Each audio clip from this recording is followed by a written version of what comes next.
Hi, everybody, and a very pleasant good evening to you wherever you may be. Welcome, welcome, welcome to Reach Out with Ray and Steve. This is the show where East meets the West, the Yankees meet the Dodgers, baseball meets music, and we all come together for community. Man, we have a great show for you right now, so let's don't wait to bring on our illustrious host, Ray and Steve. Come on in, gentlemen. Thank you. Another edition, and Ray, this is a special day that everybody remembers our captain, right, Ray? It's still an emotional day. It's an emotional day for me. It's been all day. I mean, the first text I got this morning was from Diane Munson, and her text was still hard, but still know that I love this man very much. To know him was to love him. Diane Munson. Wonderful. Now, Thurman Munson was a great New York Yankee, but more than that, he was a great baseball man, a great baseball player, and just a great human being. And it's great that we are honoring him today. Well, you had to know him, and Chris Chambliss knew him. Ronnie Bloomberg was his roomie. Especially during the hard days when Thurman first got there, 1969, 70, 71, 72, when we hadn't done anything yet, but we were trying to make our mark. And Thurman was, thank God we had Thurman Munson. And he like Diane said, to know him was to love him. And I know in that clubhouse, we all loved Thurman Munson, and Thurman Munson had everybody's back, right down to the bat boys, you know what I'm saying? So that's how special of a man he was. Correct me if I'm wrong, Ray. He epitomized the title of captain. Well, the one thing I will tell you, and again, our players will tell you the same thing. You better not call him captain. He didn't want to be a captain. By example, say the leader just did what he had to do and up with them. Yeah, it is August 2nd. August 2nd rolls around. Everybody kind of reflects in a big way. And being at Yankee Stadium, Ray, all these years, since 1979, it's probably not the same since then, right? Steve, everybody gets their own identity and all that kind of stuff. I mean, I know I sound like an old man when I say it's not like it used to be. Well, it'll never be like it used to be. And the aspect of having a Thurman Munson, to have a Chris Chambliss, a Willie Randolph, a Roy White, you know what I'm saying? Those are very, very special people. Okay, very special people who were like big brothers, and I am just been blessed to have been able to go on that magical mystery tour with them. Now, we have a pretty wild and crazy show today. Talk about illustrious guests, huh? Yes. We actually have Ron Bloomberg, Roy White, and Chris Chambliss, all three of them here that were dear friends of Thurman Munson and the family. They were players together. They won championships together. They won and lost together. They laughed and cried together. Let's bring in these three great Yankees, Chris Chambliss, Roy White, and Ron Bloomberg. Gentlemen, are you guys there? Oh, right here. Look at these guys. Whoa. Yes. Hey, guys. Hey. I'm the only one here, looks like, so far. No. Hey, Roy. Hey, Chris. There you are, Boomer. Hey, we got to do this. Snatcher. Time to go eat, The Boomer. Yeah, what's new? You're ready to eat And again. Heba. The Snatcher, the Boomer, and Heba. It's almost like Hollywood Squares here, but guys, August 2nd, I'll start with you, Ron. August 2nd, what are your reflections today of the captain? Well, unfortunately, I was with the White Sox and I got released, a little bit before that. I was at home and I was watching Judge Judy on TV, of all things. And I saw a little bit of slurb underneath on the TV, and it says breaking news. And whenever you see breaking news, you know something, of course, got to be pretty bad. And I saw that New York Yankee captain Thurman Munson killed in a plane crash in Canton, Ohio. And, I mean, it was major devastating. I mean, Chris would tell you, Roy would tell you, I mean, this is a guy that we came up with. And, this is a guy that, he was our soulmate. He was our brother. And he was a tough guy. He was a leader. He was a great ball player. And he was, what more can you say about him? I mean, he was a guy that made this team go. And so much so, you just came out with a new book, The Captain and Me. Talk about those stories in this book. I think that it really is outstanding. You talk about your relationship with Thurman Munson and the family. Well, I didn't talk anything about baseball. I talked about what we did during the off season. And Roy would tell you, and Chris would tell you, and unfortunately, we didn't make a lot of money when we played it, and a lot of guys, worked second jobs. And Thurman stayed and did a lot of engagements. And Roy would know who I'm talking about, and Chris, a guy named Nat Tarnopol. Nat Tarnopol was the owner of Brunswick Records, and he was a guy that really fell in love with all the ball players, and he was very, very close with everybody. And we did so many things together with him during the off season. And with Diana, and I came up with Thurman, and Roy did the same thing. And when Thurman came into the locker room in 1969, and Jake Gibbs was basically the catcher then, you knew that Thurman was going to be the it factor, and he was a guy that he was going to be the catcher of the team. So, I mean, at that time, unfortunately, we didn't have the greatest of teams, but we had a great clubhouse, a great bunch of guys, and Thurman was right in the middle of everything, and he grew with the team, and fortunately, with Chris and Roy, having great years and great careers up in New York. I mean, it was a great situation. I mean, Thurman we all love, and on and off the field, and that's why I wrote the book to let people know what type of person he was actually off the field. Roy, what's your thoughts about Thurman on this day? Roy? Well, I sat next to Thurman for all those 11 years that he's with the Yankees. I had my man Chris was on my right, was on my left. And I didn't know much about him when he came up. I didn't know how good a ball player he was. I had never really seen him play. But from day one, the first game that he played, and I remember a guy tried to steal. I'm out in left field, and this guy broke the steal. And I didn't even see the ball leave Thurman's hand. It was the fastest I've ever seen a catcher down second base.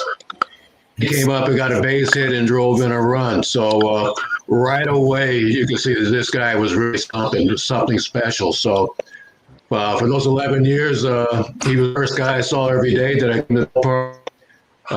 We sat on the plane together on many, many flights.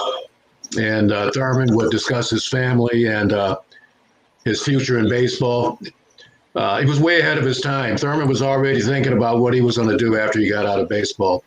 And many times when we had conversations, he told me that he was going to develop shopping centers and real estate in Canton, Ohio. So he was a real businessman off the field, very smart, intelligent guy. So I really miss him. I had some great dinners with him.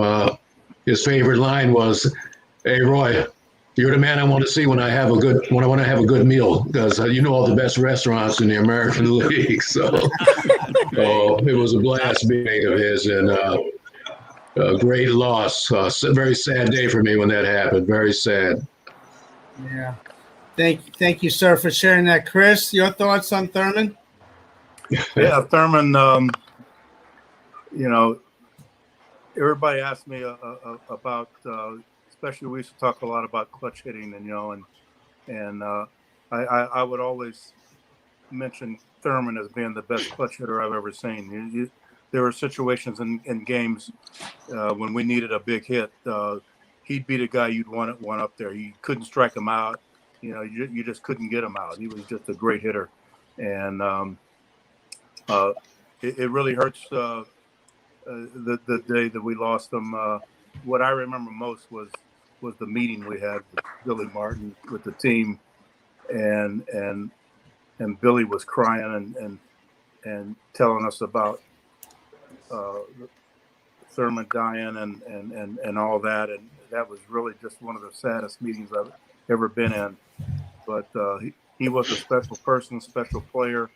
He was our captain, and like what was said before, he didn't rally to be a captain. He just played, and you just followed him. And when you played the way he played, it just rubbed off on everybody. So he's really a special player and a special person.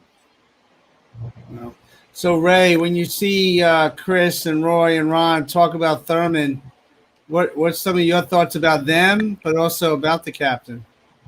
I get very emotional because these guys were all my brothers. Chris, Roy, Boomy, Thurman. I used to drive Thurman to Teterboro Airport, and I know how much he loved his teammates. I know how much he loved these guys. And on different scenarios, if something happened to Chris, something happened to Roy or Boom, I remember in '77 when Bloomberg ran into the wall in Winter Haven, and Thurman that night was telling me about he felt the pain when Boomy went into that wall. I mean, that's the kind of guy that he was, and like Chris said, like Roy said, like Boomy said, we miss him. We're never going to get over that, ever, because he was truly a brother. He was a brother to those guys, and me, this Puerto Rican kid from the streets with the afro, he treated me like a little brother, and I will never forget that, and that's why I love these guys. Through Roy and Chris and Boomy, when I see them, I hug them and I kiss them because I want to hold on to my beautiful childhood. For the fan today, for the person today, it's hard to understand how much he loved his family because he took flying lessons to be with his family.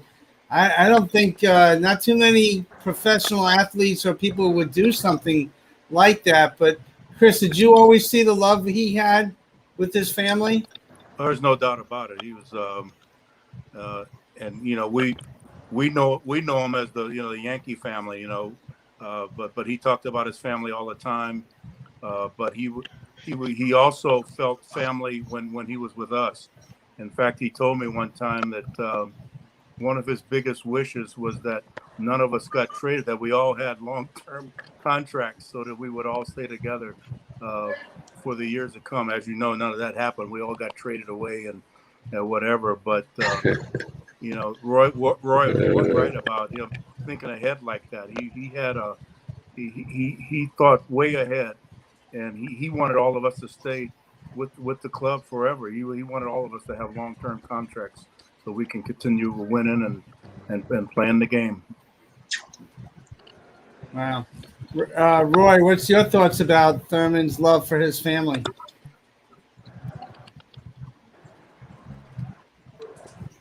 Well, I heard about that firsthand from him many, many, many times. Sitting next to him on the plane while he was studying the manual to be a pilot. And he says, "Hey, Roy," he says, "I've got this plane now, so after the game on Sundays, because we always had a doubleheader on Sundays, and Monday was the day off. He says, I could fly home after the game, be with my family Sunday, spend the day with them Monday and Monday night, and then fly back and be with the team on Tuesday." So that was his main purpose in wanting him to get that plane. And, eventually that cost him his life. But the love of his family is what he was thinking about all the time. Wow. To check out on you guys, I've got family that just flew in from Austria, my grandson. So he's here now, and I got to get back and have dinner with him. Not having dinner with my grandson. Well, Roy, thank you for sharing a few minutes with us. Thanks I know for this is a difficult guys. time. See you, Roy. Sure. Roy, see, we love you, big guy. Thank you, guys. Okay, So, Roy. Before we go further, we want to show some fans now 1976 when, Chris, you hit that big home run, put the Yankees in the World Series after 18 years. 2 balls and no strikes to Munson.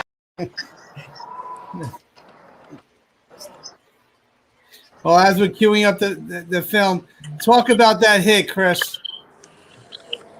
Well, you know that was a culmination of a lot of great games with Kansas City and the series and everything. So, I mean, that was just a highlight of my career, you know.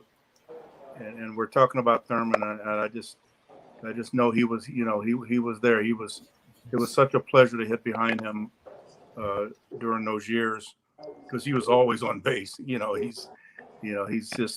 was MVP that year, and yeah, he's just a special player. But anyway, the home run was just the highlight of my career, of course, and to get us into the World Series for the first time was just a thrill of a lifetime, and to have all my teammates around us. Ronnie was there with us, and it was just fun to be there.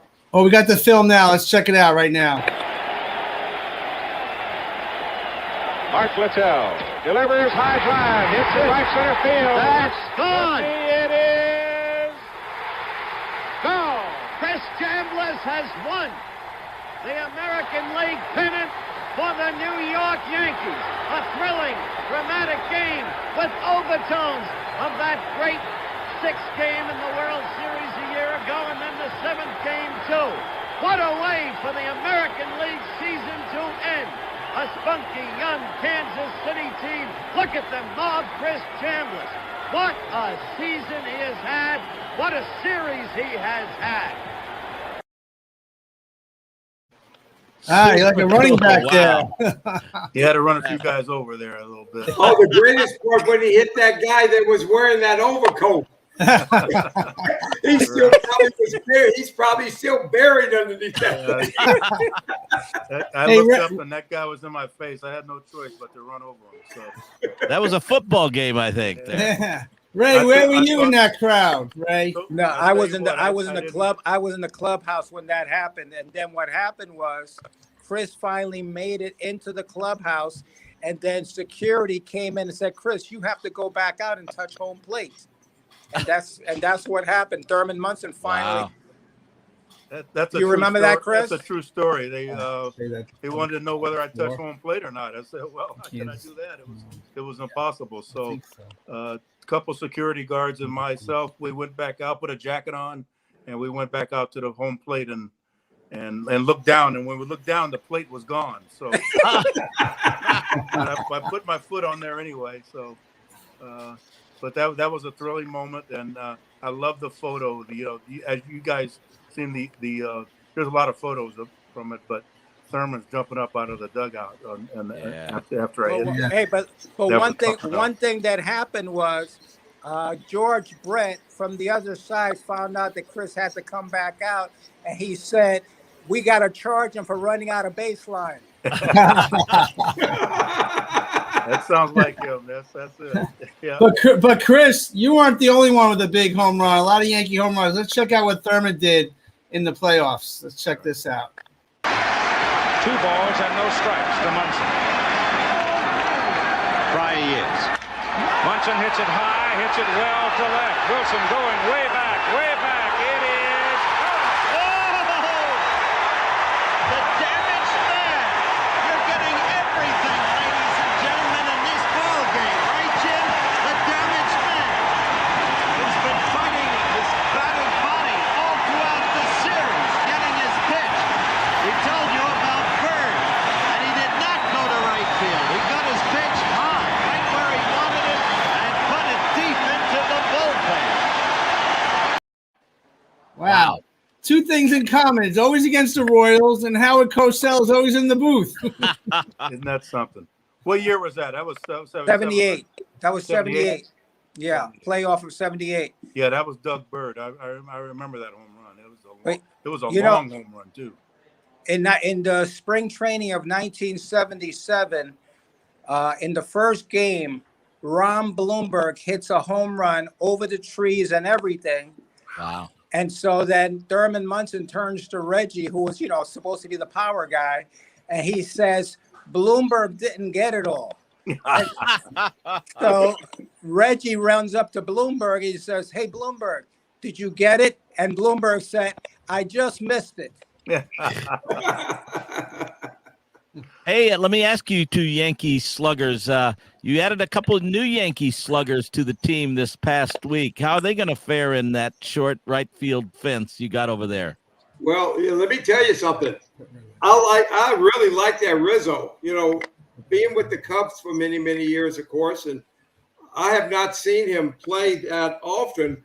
But when he got that double play, he reminded me, I don't know if he reminded me a little bit about Donnie Baseball a little bit. Oh, yeah. How he played first base. I don't know how you felt about it, Ray and Chris. He reminds me. I told our team president that he reminds you of Chris Chambliss when we got him in '74. But he wasn't left-handed. But same type of hitter, same type of absolutely. Same type of home runs, and same glove. Absolutely. The snatcher, snatcher right over here. He could snatch it better than anybody. He was the best of the best. Hey, he was the best of the best. Yeah. Bloomy, in the World Series of '78, now Snatcher had a spectacular year with the glove. I mean, he was just unbelievable. So in the World Series of '78, he gets hurt. And we had another guy to back him up by the name of Jim Spencer, who was a darn good defensive first baseman. Excellent. But you know what? Chris had become so great at picking up the ball out of the dirt that all I was thinking about was my World Series share. So I begged Chris, even though he couldn't hit, all I wanted him to do was to catch the balls in the dirt from Bucky and from Nettles. So I said, please, Chris, please play. Do you remember that, Chris? Yeah, I in the playoffs that year, I took a swing and I felt something in my hand. It was just hurting, and it turned out to be a hamate bone broken. So that was really hard to. They were giving me shots and everything, trying to get on the field. But Spence did play a lot that year, and I played a couple games, but Spence did most of it because my hand was just killing me during that time.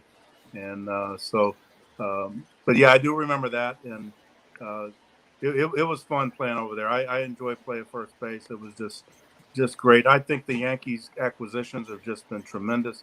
You guys know as much as I do that they were just overloaded right-handed with power. They got great power, but they're all right-handed, and I can't remember a Yankee team that didn't have strong left-hand power hitting. So these two guys, I think, should make a huge difference in their life. And you're following in the lineage of Joe DiMaggio. You're getting all these Italians back on the team. Look at that. Nothing wrong with that. If they can hit, who cares? Yeah. And Steve, let me tell you about these two guys. Number one, you know how I feel about Bloomberg. I talk about him all the time, etc. And Chris Chambliss, in 1974, my first road trip was to Chicago, right? And then coming back from Chicago, we were not coming back on a chartered flight. We were coming back on a commercial flight. We were still flying commercial in those days. So the traveling secretary didn't put me down. So I was stuck in Chicago. I didn't know how I was going to get home. And Chris Chambliss literally got me on that flight and never told me that he paid for my ticket to come home. And I never forgot that. And things like that is why these guys, why I love Boomy, why I love Snatcher, why I love Roy. Forget about it, man. Bucky Dent, forget about it, man. These guys are like, there will never be another group assembled like these guys. I'm not talking about baseball players. I'm talking about gentlemen of heart and soul who cared about each other so much. That's why I love them so much. Yeah, but Ray, we have a problem. You still took our bats and our gloves You still took our bets and our gloves. Boomy, we're not perfect. I'm talking about you. I ain't talking about me. I got to do what I got to do. Well, you guys are great. We're reliving some really, really cool memories of you guys together, but with the captain. And Chris, for our young viewers out there, if you could share a final thought on Thurman Munson, what would you say about him? Well, Thurman's and I know it's an old term, but everybody says old school. But Thurman was he was a worker. He's these are people who they come to the job to get it done every day. There's no fanfare and all the flair and trying to be a prima donna or anything like that. Thurman was he put his face in the dirt and played the game, and I think that's missing sometimes. The guy just goes to work, does his job, and leads by example. What are you talking about, Thurman? Is what we were saying before. There's a lot of leaders that try to. How in the world? Hey, look over. Hey, you got Willie. Look. Wow, A lot of leaders try to. How you doing, guys? But hey, big guy. Throw it down the field. Hard Willie, how you doing, my man? Oh yeah, you're real hard. Yeah, I can't see with my glass. I can see big head Chris. I can see Chris, but I don't see anybody else. How you guys doing? Hey Willie, how you doing, big guy? I'm doing great. We're checking out the game. We got to get hot on this homestand so we can win some ball games, man. That's right. Willie, we're talking about Thurman, the captain. What's your recollections of Captain? Well, a lot of great memories of Captain, but I just remember along with, Chris and Roy White, he's the one that really took me under his wing as a young player and taught me how to be a Yankee. I mean, he's the captain. I was a young kid, a little bit intimidated by some of the veteran guys, but like I said, Chris and those guys took me under their wing, and Thurman was just a guy that taught me how to be a Yankee along with the rest of the guys or whatever. A lot of great memories, but he was just a tough guy, taught me how to be tough on the field, how to play the game hard every day. So I miss him a lot, and I can't believe it's been this long he's been gone, but I remember it very vividly. Chris, we were in Chicago the day before, right, Chris? That's right. And then all of a sudden, this happened, and I was just shocked. Never lost a teammate in my life. So it was just a tough day for all of us. And, I still get a chance to see his lovely wife at Old Timers Day and his kids. But Thurman was the captain, man. I miss him dearly. Wow. I know you're sitting, Ron, taking this all in. What's your final thoughts? What would you tell young people now about Thurman Munson? It's very, very simple. He's 100% Yankee. He's 100% family man. He's 100% the captain of the Yankees. And the biggest thing is that, you couldn't find off the field a greater person than Thurman was. Thurman was a guy that, Willie would tell you, Chris, Roy would tell you that if you ever needed something, if you went up to Thurman, this guy will do anything in the world for you. And, it's a tough time today. It's bittersweet. It's, you miss the guy, you love the guy, he was your brother. But you know what? You had the opportunity to play with one of the best catchers ever in the game of baseball. And it was, I had an opportunity to play with all these great guys and stuff, and I love them. And Thurman is looking down at us, and he loves us too. And so, Diana, his whole family are wonderful people. And, I miss them. I love them. And I still think about them. And I still think about my brothers on this team. Right. Yeah. And your book is out there, The Captain and Me. It's a great book, and it really shares your relationship with the captain and beyond. Thank you very much, Steve. And it was about Thurman, and it was very, very simple. And this guy deserves to be in the Hall of Fame. And I want to do everything I possibly can to help him. I know it's very, very difficult to do that, but my last hurrah, I want to do everything I can to help Diana and her family and the guy that we played with, called the captain, to hopefully get into the Hall of Fame where he deserves. Well, gentlemen, thank you so much. I know, Willie, you're at the stadium. Chris, you're at home. Ron, you're at home. God bless you guys on a difficult day, and thank you for all those memories and sharing some moments with us. All right. Good to see you guys. Good to Love see you, everybody. appreciate you, Willie. You guys Love take you, care. man. All right. Robbie, Steve, love you, Chris. Love you, Okay, you big got it. guys. Bye-bye, y'all. Bye-bye. Thank you, guys. Thank you. Thank you. Gentlemen, wow. Powerful segment. It was so cool to have all three of those guys talking about the All capture. 4 of them. Oh, thank you. Yes, I forgot. Yeah. Willie was the special surprise guest. Right. Yeah, Ray, when you see all those guys together, I mean, this is home to you. I mean, you're at Yankee Stadium. Those memories in the 70s, we relive it in Bat Boy, but you lived it day in and day out. When you see all those guys together, I mean, what are your thoughts? I get emotional. I keep telling you, I get emotional. And, I love them so much. They're my big brothers. People say, wow, what a horrible life that you had as a young kid. But it's just that, you know what, in my house, there were, like I always say, there were 6 boys. And 5 out of the 6 boys went to jail. Okay, Wow. 5 out of 6. And 5 out of the 6 are no longer alive today. So tell me that there isn't a God who in essence had a different plan for me, and in essence I got to be with the Bronx Bombers and with those particular guys who took care of me, who made me their little brother, and in turn made me want to. George Steinbrenner and those boys made me want to live, because there were many days when I wanted to die. Well, those guys, as tough as they were, the Bronx Bombers, they were your angels, brother. Yes, they were. Wow. Yes, wow. they were. Well, I mean, that was an amazing segment. I agree with Robbie there. And Robbie, you got that Dodger. Hey, Steve, I want to say a special thank you to Raul Lopez, who's very loyal to our show. And I know that he enjoyed this segment because he's always been a huge Yankee fan. His son was the person who caught Derek Jeter's 3,000 base hit, believe it or not. Super cool, yeah. Wow. So tell me there isn't a God. Yeah. That's right. That's right.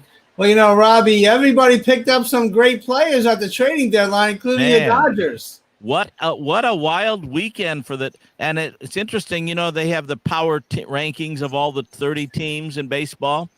And right now, Dodgers #1, Yankees #2, the power rankings. So I think Max Scherzer may help the Dodgers. What do you think, Ray?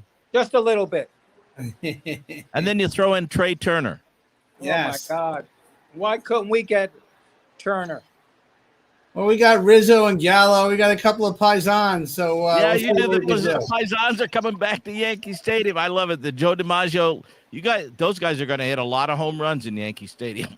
Well, it's almost maybe the Yankees and Dodgers are going to meet each other in October. We're banking on it, brother. This is why we're doing this show, right? That's what we're living for, that moment. That's it. And then we're going to come live to you from Dodger Stadium. Oh, there we go. So Well, Steve, are you getting Vinnie Mandugo on this show? Yeah, well, we got another Italiano. Yeah, well, Robbie says this is where baseball meets music. So, Robbie, you want to intro our next guest? Vinnie Mandugo is amazing talent. This guy is a great, great singer.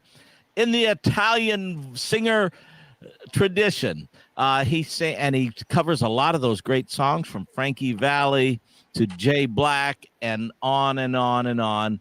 And this guy is a great guy, great singer, and his career is really starting to skyrocket. Let's bring him on. Mr. Vinnie, come on on, brother. Mr. Staten Island. There he goes. Look, you like Yankees shirt. You like that, right? Yeah.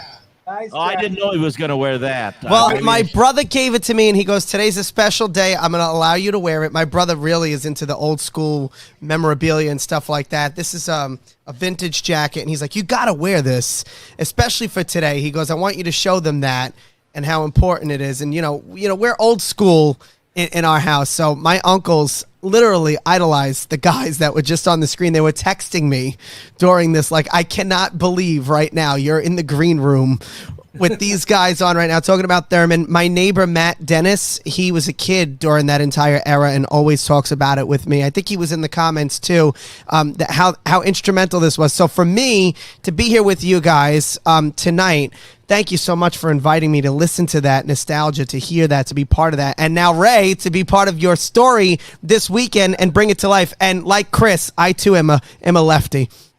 Nice. There we go. Can't wait. I Yeah, can't wait. we have Bat Boy at the Argyle Theater.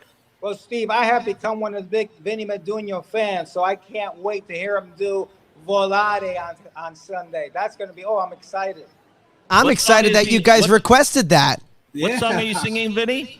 Well, Ray asked me to do Volare. Then, you know, for the people that are coming to the show, I'm not going to give away the other surprises. You have to get your tickets to the Argyle Theater's production of Bat Boy this coming Sunday out in Babylon Village. And it's for a great cause because we're going to be supporting Parkinson's awareness for somebody really special in the Babylon community who this is going to benefit. And that's what it's about. It's about paying it forward. It's about being there. So if you want to hear what else I'm going to sing, get a ticket, do the right thing, and just go on a trip where you're going to relive every kid's dream as Ray Negron tells it to you.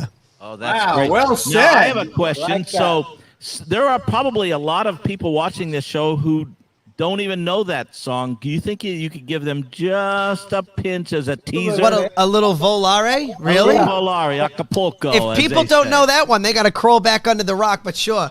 Volare, whoa, cantare, buy a ticket to the show. That's all you're getting. Yeah. Love it. I love it. That is great. That is great. And Vinny, your career, I mean, it was hit hard. Everybody was hit hard during the pandemic. But how are things going for you now?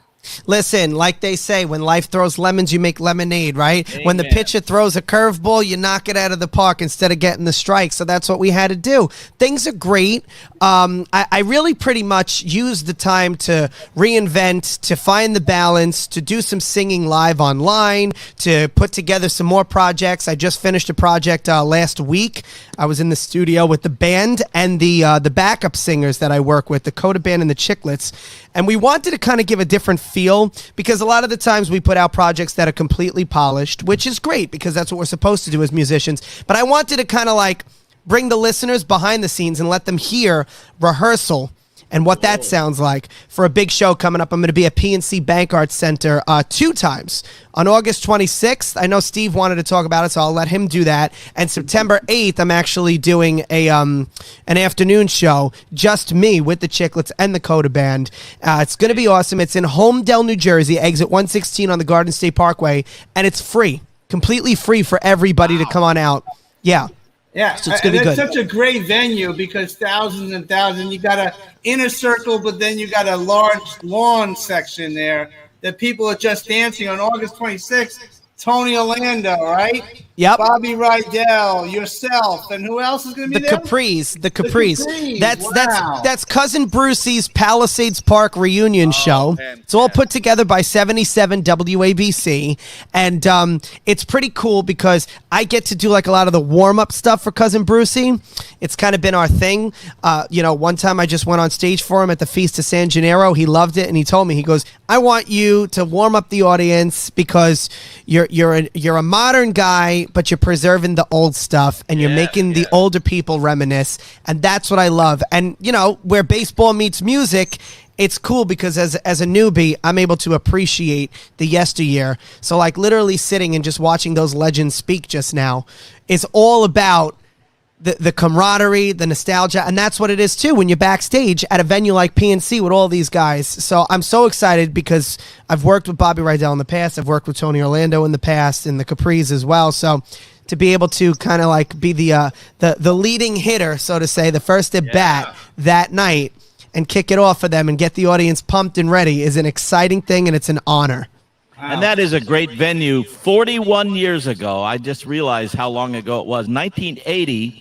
We did before it was called PNC, it was called Garden State Arts Center. Garden State Arts Center, We used to play there every year, and we did a live album, a double album, back in the days when they had albums. We did a live album from that venue called Frankie Valli and the Four Seasons Reunited, live at Garden State Arts Center. And this I remember it like it was yesterday. Wow. It's going to be a great time. It's going to be an absolute great time. That's also a free show. So, if people are in the mood for a good time, everybody just wants to kind of get back out there and do their thing again, this is definitely the place for you. And for you Long Islanders, it's only like an hour and a half away. It's not even an hour and a half. So you could just hightail it down the Garden State Parkway. Yeah. A free show. It's right there. Listen, I'm driving an hour and a half to Babylon for a great cause this weekend. There's no place I'd rather be. Rick Mango, who also was a over 40-year touring member of the second strand of the Americans with Jay Black, is going to be there. And it's an unbelievable time when you're on stage with Rick. So it's just going to be a great event this weekend, and I'm really looking forward to it. And I think there's also a special appearance by Doc, right? Yeah, Ray, you want to talk about that? Well, Dwight Clinton, he's someone that is so good as far as if I call him up and I say there's a family in need, what time? And he shows up, and he's cool. Been wonderful. He's appeared in 2 other Bad Boy shows in the past, and you got to love the doctor. You know what I'm saying? So I love the aspect of him sharing his time with not just with the audience, but with the cast. Absolutely. And we got a little clip of you singing there, Vinny. Let's check it out. Sure. We're gonna plug that right there. Let's see what we got here. Let's roll it.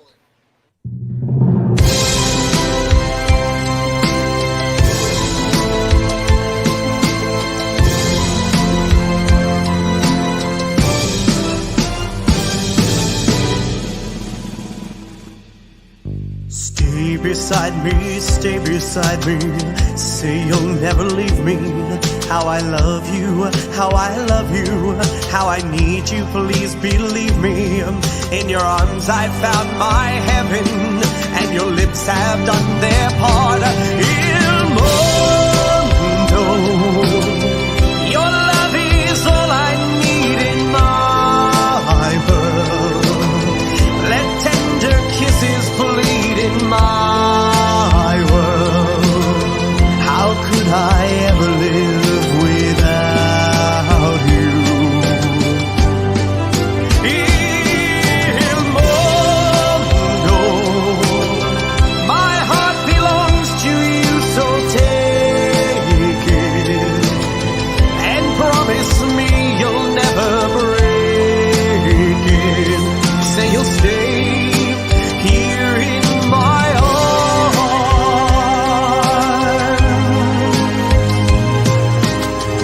il mondo gira nello spazio senza fine con gli amori appena nati con gli amori. Bravo! Yeah, you guys like that one, huh, Robbie? You like that one? Hey, what is this with, so let me ask you a question. That brings to mind, who would you say is the primary influence musically or vocally, specifically, on your career? Well, first of all, speaking to you, it's like always fun. Frankie Valli. So well, that's what it is, because I fan out with him all the time, and he's really awesome. So Frankie's definitely one of them.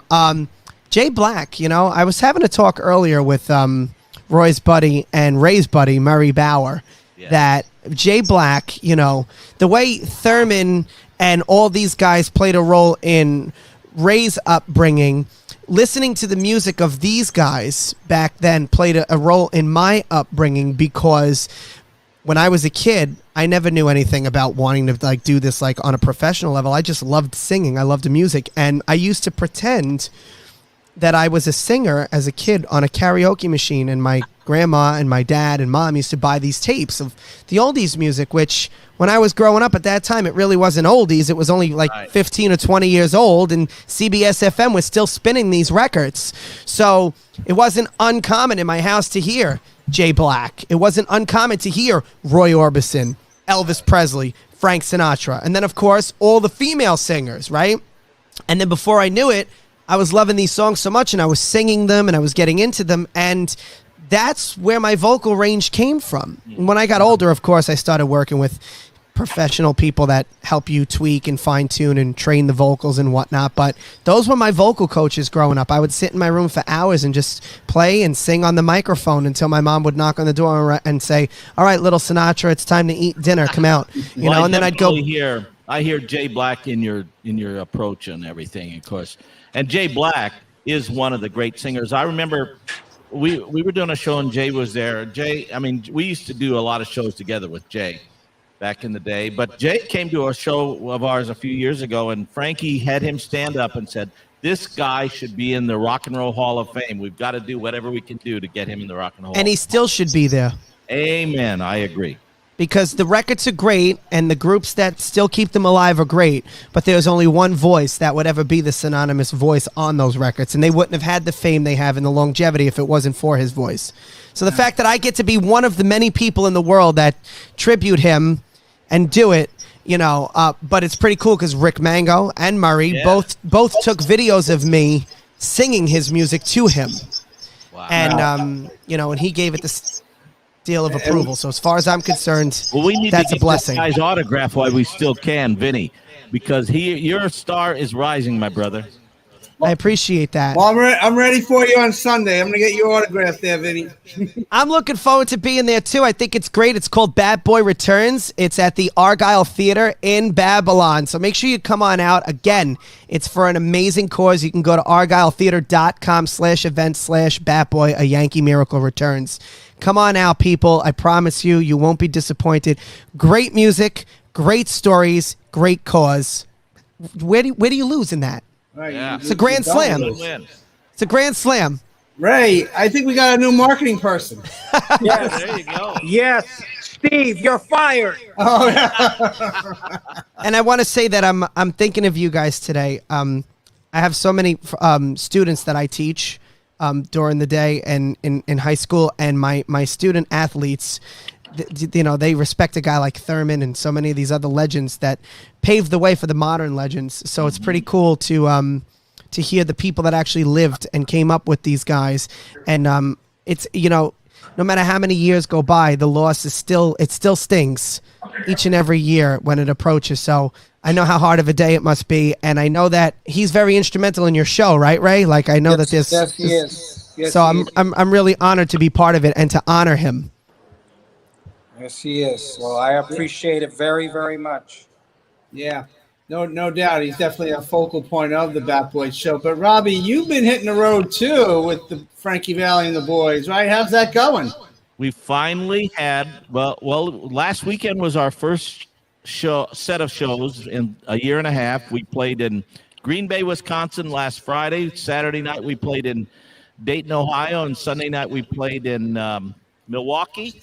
And there we have coming up this Friday, I think. Well, where are we playing? Thursday night we're in Lancaster, Pennsylvania. Okay. Friday night we're at Mohegan Sun.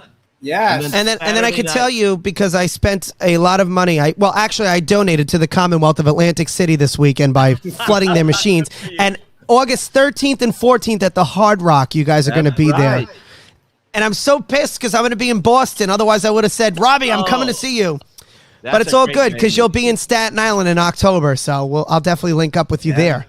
And that's the new album that we just released, Frankie Valli, A Touch of Jazz. That's Frankie's first album ever doing jazz.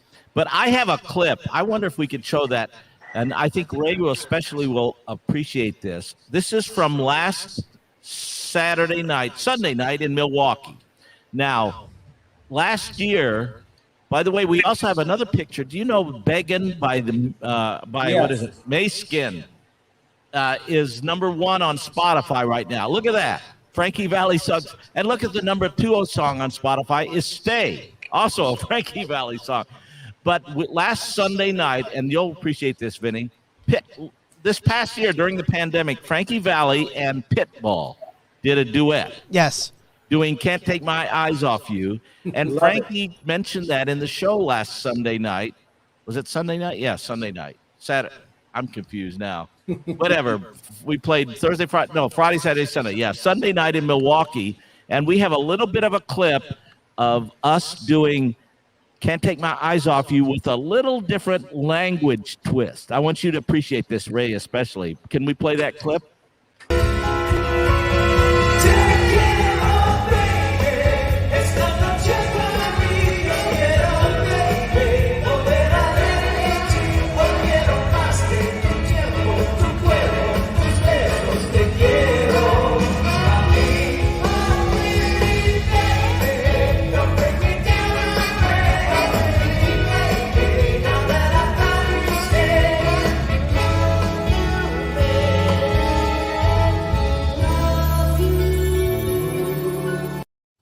God bless him. God bless him. Wow. Could you understand the language? How was their Spanish, Ray? Estaba bien bueno, bien bueno. Me gusta mucho. I tell you, Robbie, I did an interview with him last year for WABC for 4th of July, and he was really, really, really shaken up with this pandemic, as was a lot of people. But I guess when you get into a certain age bracket, it is scarier. Yeah. So to see him out there now, traveling and performing, makes me see the light at the end of the tunnel, knowing that hopefully things are getting fully back to normal because Frankie Valli's on the road dominating and all is right with the world. Amen. And he's only 87, though. See, that's only for older people that have to worry about that. Wow. So, Robbie, how's the tour been going for you? Is it getting right back in the saddle again, or is it a little? Well, the first show, there were some cobwebs we had to dust off because the first time in a year and a half. Well, first of all, for me, I've been a touring musician for 50 years, and this is all of a sudden that spigot has turned off. It was a wacky year and a half, and then for Frankie, longer than that. This is the longest Frankie Valli has ever been not touring in his whole life. Wow. So we got out there, but we have a great new band. Well, not a new band, but we have some new personnel changes, and the band is a killer band. And we kicked tail for all 3 nights, and Frankie was on.